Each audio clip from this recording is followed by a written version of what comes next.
I stood at the head of the conference table, my presentation slides glowing behind me. The client, Mr. Harrison from Cascade Industries, leaned forward with interest as I explained our marketing strategy.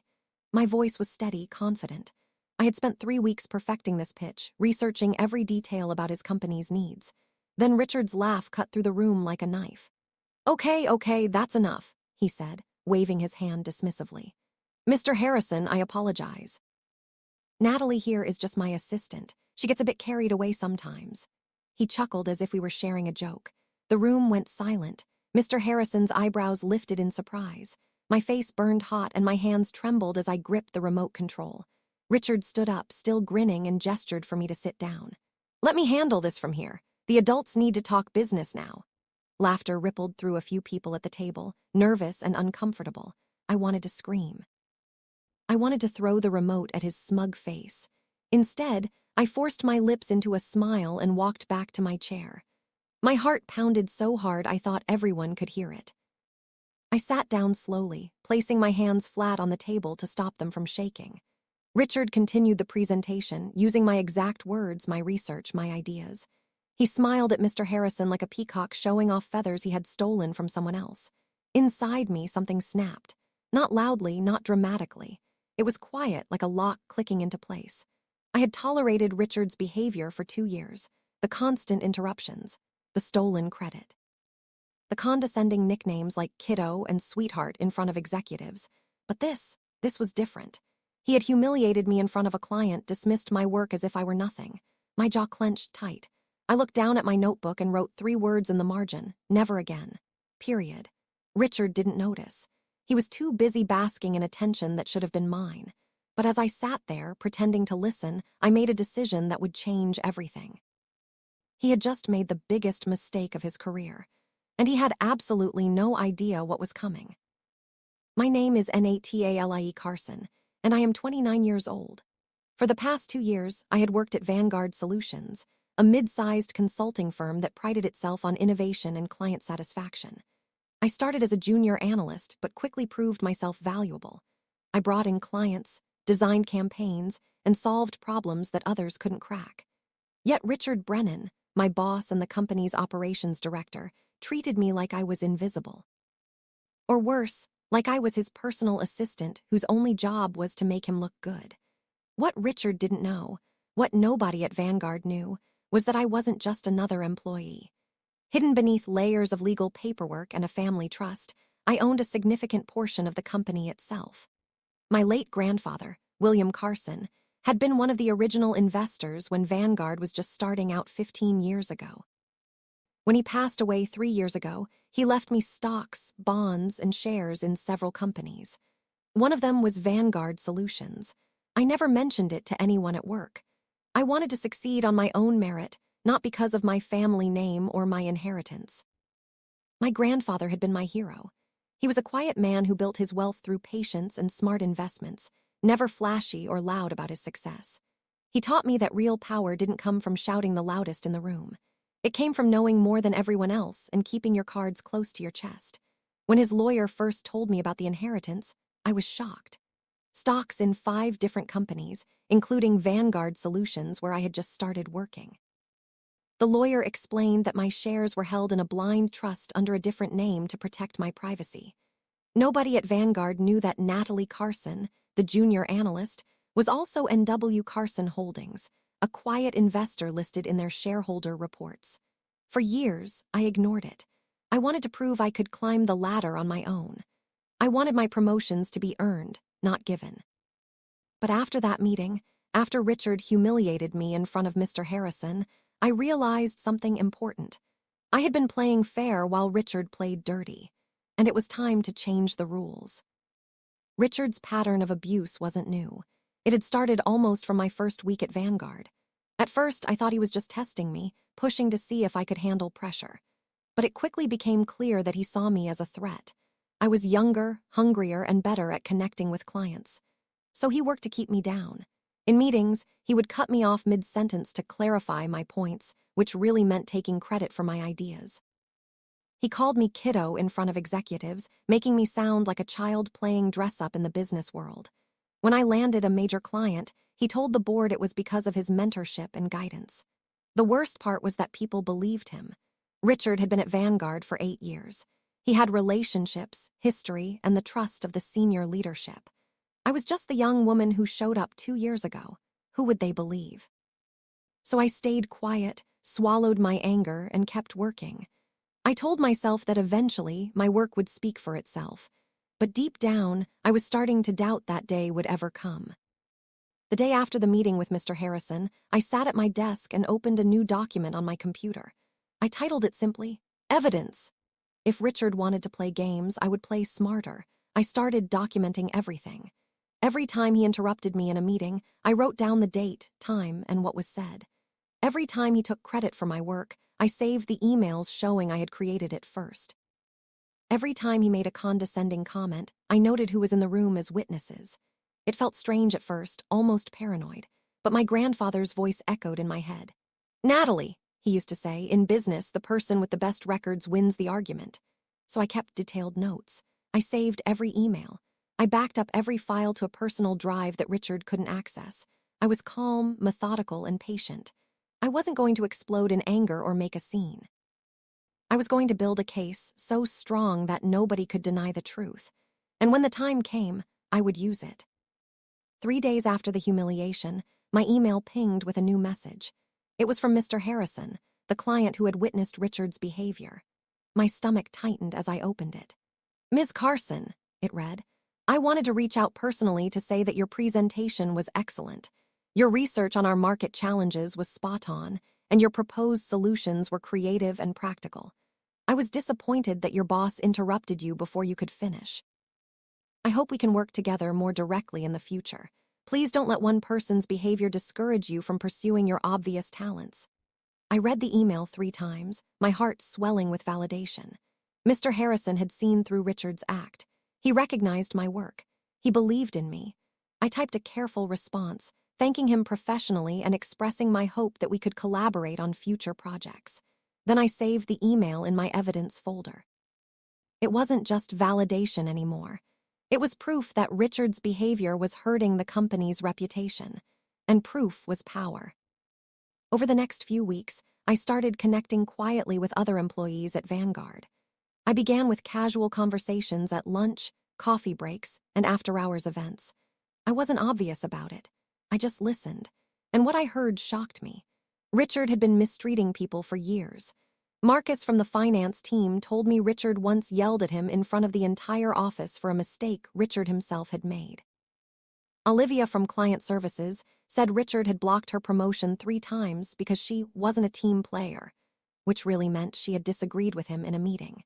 Even Kyle, one of the senior analysts, admitted that Richard took credit for his campaign designs and presented them as his own to the board.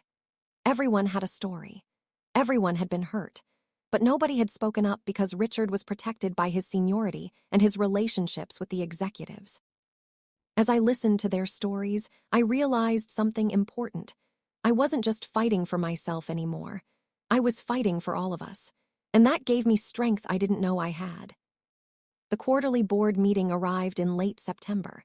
I sat in the back of the conference room, my notebook open, my pen ready. Richard stood at the front, presenting the results of our latest campaign for a tech startup client.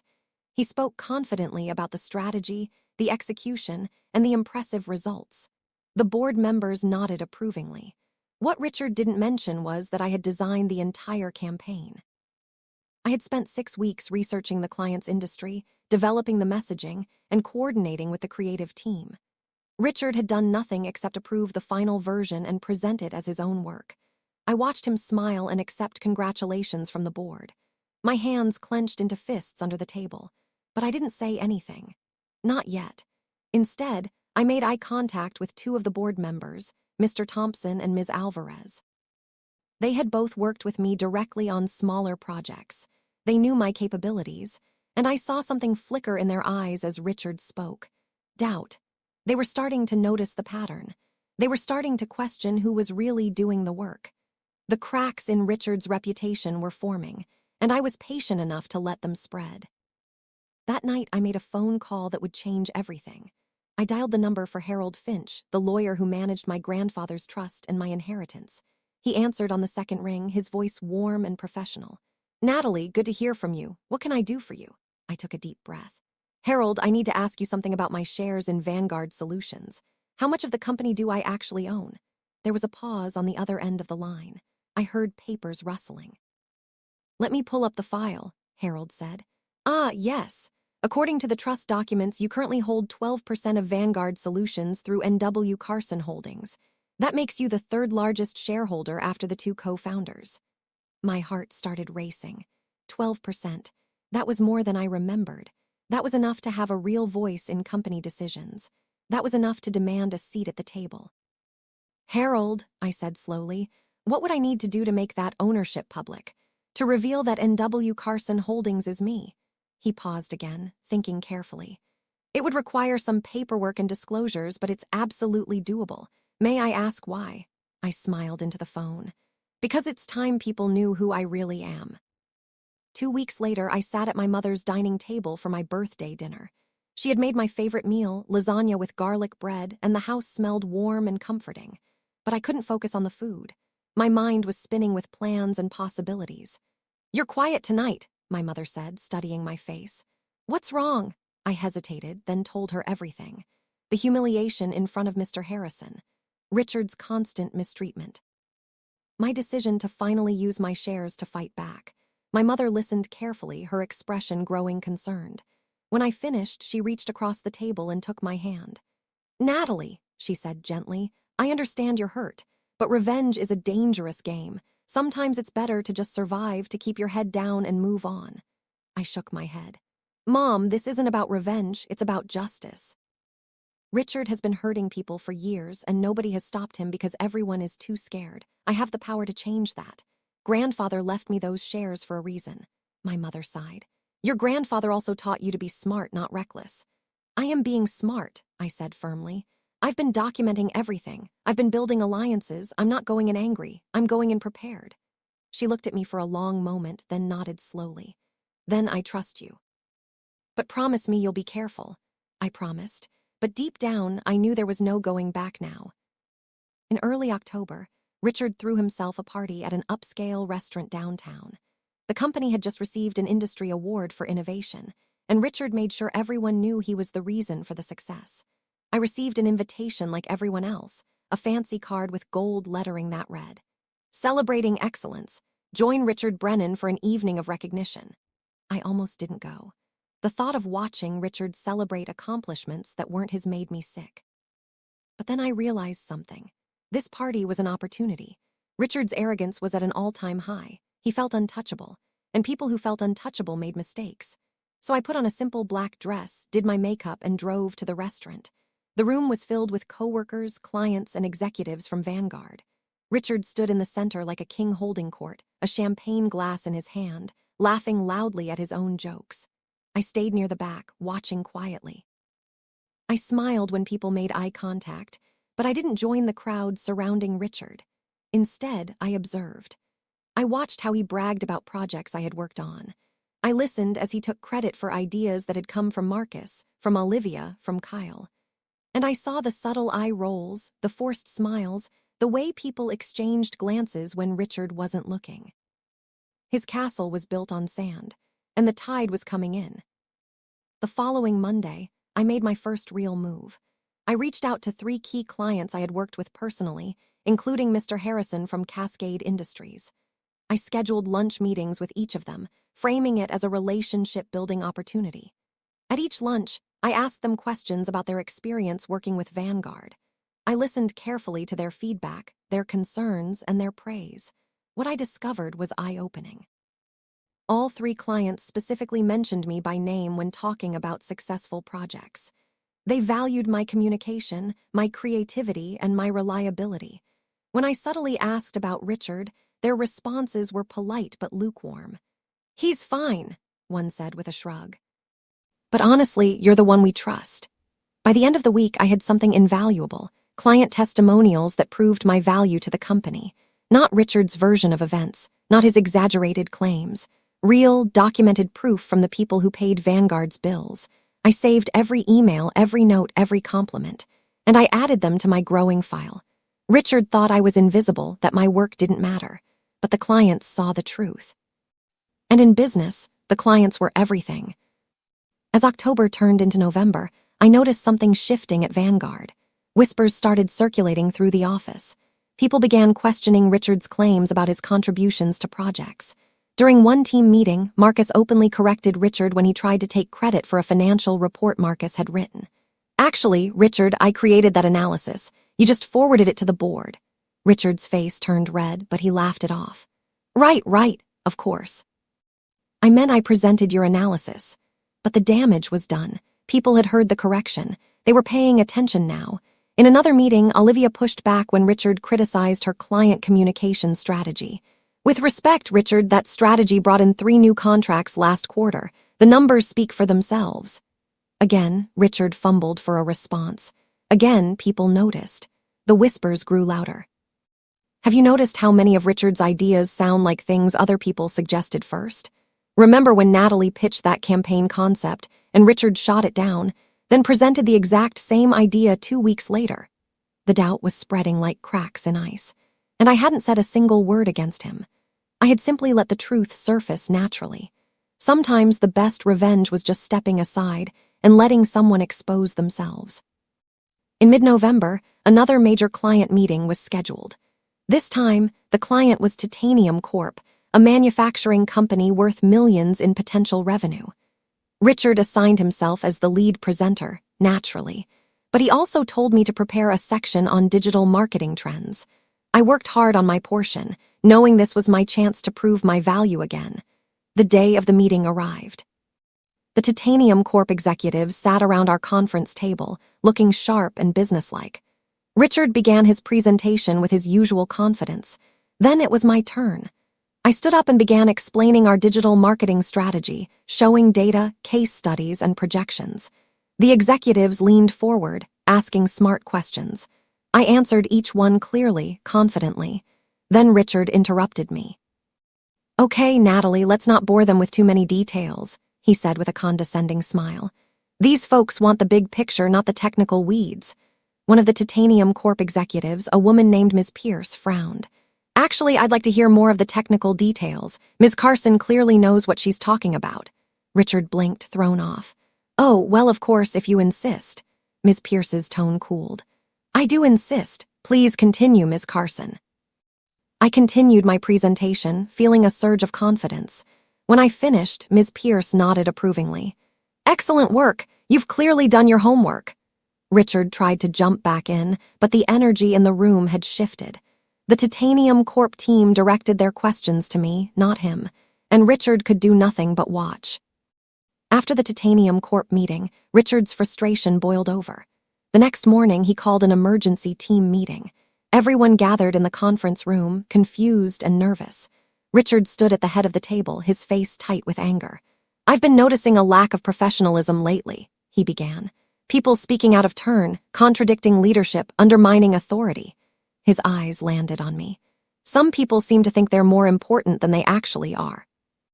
My stomach twisted, but I kept my face neutral. Richard continued, his voice growing louder. "Let me be clear, I am the operations director. I make the decisions. If you don't like that, there's the door." He pointed at me directly. "Natalie, I don't know what's gotten into you lately, but your attitude is becoming a problem. You're holding this team back with your need for attention." Gasps echoed around the table. People stared at Richard in shock. He had crossed a line, and everyone knew it. I sat perfectly still, my hands folded on the table. I didn't argue. I didn't defend myself. I simply looked at him with calm eyes and said, "Is there anything else, Richard?" He stammered, clearly expecting me to fight back. Just remember your place." "I know exactly where I stand," I said quietly, and I did, because in my bag, tucked safely in a folder, were the documents that would prove it. That night, I met with Harold Finch again, this time in person at his law office. He handed me a thick folder containing official documents proving my ownership stake in Vanguard Solutions. "Everything is in order," Harold explained. "These documents confirm that N.W. Carson Holdings, which is your trust, owns 12% of Vanguard Solutions. You have the legal right to attend board meetings, vote on major decisions, and access company records." I flipped through the pages, my heart pounding. Stock certificates, trust agreements, shareholder notifications, it was all real. "When do you want to make this public?" Harold asked. I thought for a moment. "Soon, but not yet. I want to time it perfectly." Harold nodded. "Just let me know when you're ready. I'll handle the legal notifications." I tucked the folder into my bag carefully, like I was carrying a bomb that could explode at any moment. In a way, I was. This information would shatter Richard's world, and I wanted to make sure I was standing right there when it happened. I wanted him to see my face when he realized the assistant he had humiliated was actually one of his bosses. I wanted him to understand that power didn't come from being the loudest voice in the room. It came from knowing more than everyone else, just like my grandfather taught me. The opportunity I had been waiting for came in early December. The board scheduled a special meeting to discuss company restructuring and leadership changes. Richard had been pushing for months to expand his role and authority, and this meeting would determine if he got what he wanted. The agenda was sent out a week in advance. Richard was listed as presenting his proposal for consolidating teams under his direct control. Essentially, he wanted even more power. When I saw the agenda, I knew this was the moment. I contacted Harold and told him to send the legal notifications revealing my ownership. The documents would arrive at Vanguard's headquarters 2 days before the meeting, giving the board just enough time to process the information. Then I sent a formal request to attend the board meeting as a shareholder. According to company bylaws, any shareholder with more than 10% ownership had the right to attend and speak. I qualified. The response came back within hours. The board approved my attendance.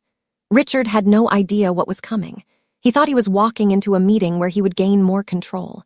Instead, he was about to lose everything. And I was going to be sitting right there, watching it happen. The morning of the board meeting, I dressed carefully. A navy blue suit, professional and sharp. My hair pulled back, minimal makeup. I looked like someone who meant business. I arrived at the conference room early before anyone else. I placed my folder of documents on the table in front of an empty chair. Then I waited. The board members arrived one by one, looking at me with curiosity and confusion. Mr. Thompson, the board chair, nodded politely. "Ms. Carson, thank you for joining us." "Thank you for having me," I replied calmly. Richard arrived last, walking in with his usual swagger. When he saw me sitting at the table, his face twisted in confusion. "What is she doing here?" he demanded. Mr. Thompson cleared his throat. "Ms. Carson is attending as a shareholder. She has the right to be present." Richard's eyes narrowed. "Shareholder, what are you talking about?" "We received notification 2 days ago," Mr. Thompson explained. "N.W. Carson Holdings owns 12% of Vanguard Solutions. Ms. Carson is the beneficial owner of that trust." The room went silent. Richard stared at me, his mouth opening and closing like a fish. I met his eyes steadily, my expression calm. "Surprise," I said quietly, and just like that, everything changed. Richard recovered quickly, his face turning red with anger. "This is ridiculous. She's just an analyst. She can't possibly own part of this company." Mr. Thompson slid a document across the table. "The paperwork is all in order, Richard. Ms. Carson inherited the shares from her grandfather, William Carson, who was an original investor." Richard snatched up the document, scanning it frantically. His hands trembled as reality sank in. I spoke calmly, my voice steady. "My grandfather believed in this company. He invested early and held onto his shares because he saw potential. When he passed, he left those shares to me. I never mentioned it because I wanted to succeed based on my own work, not my family name." I paused, looking directly at Richard. "But recent events have made me realize I need to be more actively involved in protecting this company's future." Ms. Alvarez, another board member, leaned forward. "What kind of events are you referring to, Ms. Carson?" I opened my folder. "I'm referring to a pattern of misconduct, credit theft, and hostile work environment created by Mr. Brennan." Richard exploded. "That's absurd. I've built this department from the ground up." "Have you?" I asked calmly. I pulled out printed emails, project files, and client testimonials. "Because these documents tell a different story." For the next 20 minutes, I presented my case methodically. I showed emails where Richard had taken credit for my work, forwarding my reports to the board with his name on them. I shared testimonials from clients specifically praising my contributions while barely mentioning Richard. I displayed my detailed log of meetings where Richard interrupted, dismissed, or humiliated me and other employees. I even played a recording from the meeting with Mr. Harrison, where Richard called me just an assistant in front of a major client. The board members listened in stunned silence. Ms. Alvarez looked furious. Mr. Thompson's jaw was clenched tight. Even the other members who had been friendly with Richard looked uncomfortable. "This is just one employee's experience," I continued. "But I'm not the only one." I handed out written statements from Marcus, Olivia, and Kyle, all describing similar patterns of behavior from Richard. Each statement was signed and dated. Richard tried to interrupt multiple times, but Mr. Thompson held up his hand. "Let her finish." When I was done, I closed my folder and sat back. "I'm not here for revenge," I said quietly. "I'm here because this company deserves better leadership, and so do its employees." The room was silent. Richard looked like he might explode, but he had no defense. The evidence was overwhelming, and everyone in that room knew it. Mr. Thompson spoke first, his voice grave. "Mr. Brennan, these are serious allegations supported by substantial evidence. The board will need time to review everything thoroughly."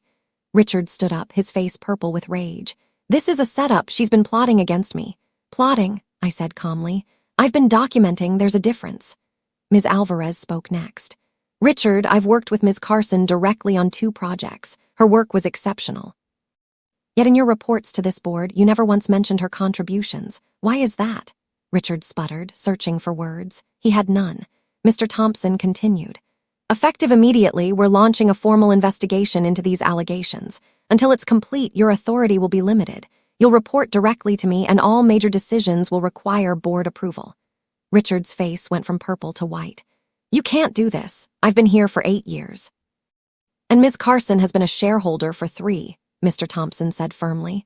"She has every right to raise concerns about company leadership." Richard looked around the table desperately, searching for allies, but the board members avoided his eyes. He had burned too many bridges, made too many enemies, and now, finally, he was facing consequences. He grabbed his briefcase and stormed toward the door. Before leaving, he turned back to glare at me. "You'll regret this," he hissed. I met his eyes calmly. "No, Richard, I really won't." Over the next 3 weeks, the investigation moved quickly. The board interviewed employees, reviewed documents, and examined client feedback. What they found confirmed everything I had presented. Richard had been taking credit for other people's work for years. He had blocked promotions for employees he saw as threats. He had created a toxic environment where people were afraid to speak up. The final report was damning. In mid-December, the board made their decision. Richard Brennan was removed as operations director. His office was cleaned out while he was at lunch. Security escorted him from the building that same afternoon. I happened to be in the hallway when he walked past with his box of belongings. He couldn't even look at me. His face was red, his shoulders slumped. The arrogant man who had humiliated me in front of clients was gone. In his place was someone who had finally faced the consequences of his actions. I didn't gloat. I didn't smile. I just watched him go, feeling a strange mix of satisfaction and sadness. I had wanted justice, not destruction, but sometimes those things looked the same. As the elevator doors closed on Richard's face, I turned and walked back to my desk. There was work to do. In January, the board offered me a new position, Director of Client Strategy and Innovation. It came with a corner office, a significant raise, and a seat at the leadership table. I accepted. My first day in my new role, I called a meeting with Marcus, Olivia, and Kyle. "Things are going to be different now," I told them. "No more stolen credit, no more toxic leadership. If you do good work, you'll get recognized for it. I promise." They looked at me with gratitude and hope. Over the next few months, I restructured the teams, implemented new feedback systems, and built a culture where people felt safe speaking up. Client satisfaction scores rose. Employee retention improved. Even the board noticed the positive changes. Mr. Harrison from Cascade Industries sent me a congratulatory email when he heard about my promotion. "I knew you had it in you," he wrote. "Vanguard is lucky to have you in leadership." I printed that email and hung it on my office wall. Not because I needed validation anymore, but because it reminded me that good work eventually gets recognized. Sometimes it just takes longer than it should, and sometimes you have to fight for it. 6 months after that terrible meeting where Richard humiliated me, I stood in my corner office looking out at the city. Vanguard Solutions was thriving. The company culture had shifted. People smiled more, collaborated better, trusted leadership. I thought about my grandfather often. He had given me more than just money and shares. He had given me the tools to fight back when I needed them most. And he had taught me that real power came from patience, preparation, and knowing your worth. Richard had tried to make me feel small, invisible, worthless. But all he had done was remind me of who I really was. I wasn't just an assistant. I wasn't just an analyst. I was a Carson. I was a shareholder. I was someone who refused to be diminished by anyone. My phone buzzed with a text from my mother. "Dinner tonight. I want to hear about your week." I smiled and texted back. "I'll bring dessert." As I gathered my things to leave, I took one last look around my office. The awards on the wall, the client testimonials, the photo of my grandfather on my desk. "Thank you," I whispered to his picture. Then I walked out, head held high, ready for whatever came next. Because I had learned the most important lesson of all: never let anyone write your value for you. You already know what you're worth.